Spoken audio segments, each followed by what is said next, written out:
because of you. We're here because you were there.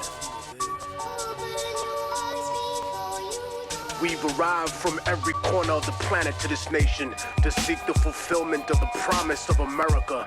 We were promised a better life in our home countries, where we were told that privatizing water and electricity would make things run more efficiently. Instead, the quality remained almost the same, and the price was increased until it became an unaffordable luxury.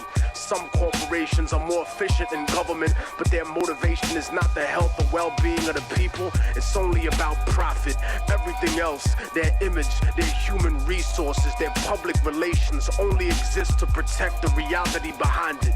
Once upon a time, we were told that nationalization would prevent growth by limiting competition, that our countries were nothing without the companies that invested in us. And so they privatized everything.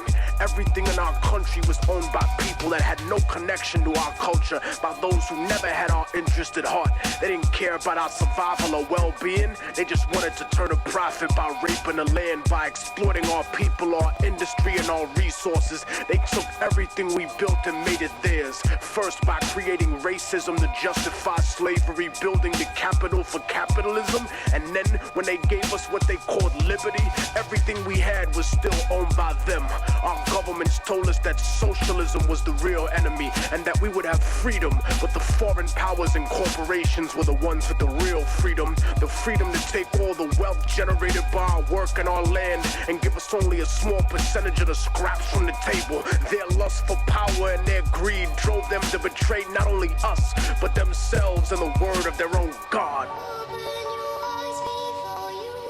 And while some used missionaries and donations to offset this abuse, other countries and companies were blatant with their crimes, using war, disease, and sanctions that killed millions. They supported corrupt governments that were almost like the old slave masters in their repression of the people, because their loyalty was to those who enabled them, installed them, and kept them in power. They became the bastard children of American industry, kleptocracies, governments of thievery. They protected the corporations and went to war against their own people to preserve those profits. The puppet rulers were given billions of US tax dollars to fund civil wars, right-wing death squads, execute political dissidents, sympathetic clergy, and even overthrow democratically elected governments. And so the age of revolution began again.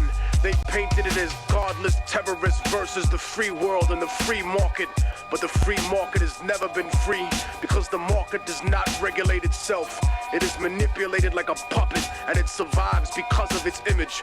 Destroy the image and the enemy will die. Such is the same in the rap industry, for the major label superpowers treat the underground like the third world. When they need new assets, new artists to prostitute or sign and put on the shelf to use their songs. When they needed new concepts, music, and publishing to steal from producers, they came to the underground, to the third world. They took our culture, our property, and our industry, and our resources, even using our own people to help them exploit us. But behind the mask of efficiency they claim that we need to succeed, they're no better than us. Their economic advertisement was always a lie. A few got rich, but most were given an illusion of wealth, almost as if it was designed for failure. Opportunity comes at the price of the soul in the music. So remember what they are underneath the fancy architecture, glitter and rented jewelry, the cars, the IMF loans, the seeds with suicide genes, 20-year contracts and oil blood money. Build your defenses, my independent brothers and sisters. They'll stop at nothing to get what they want. They paint the third world underground as savage and backward, but the superpowers are no less corrupt. They've just learned to disguise it better, cause they fix elections too. They embezzle tax money, they go to war for resources, they fund terrorism for their own benefit. And when there's enough at stake, history's taught us that they'll even assassinate their own presidents.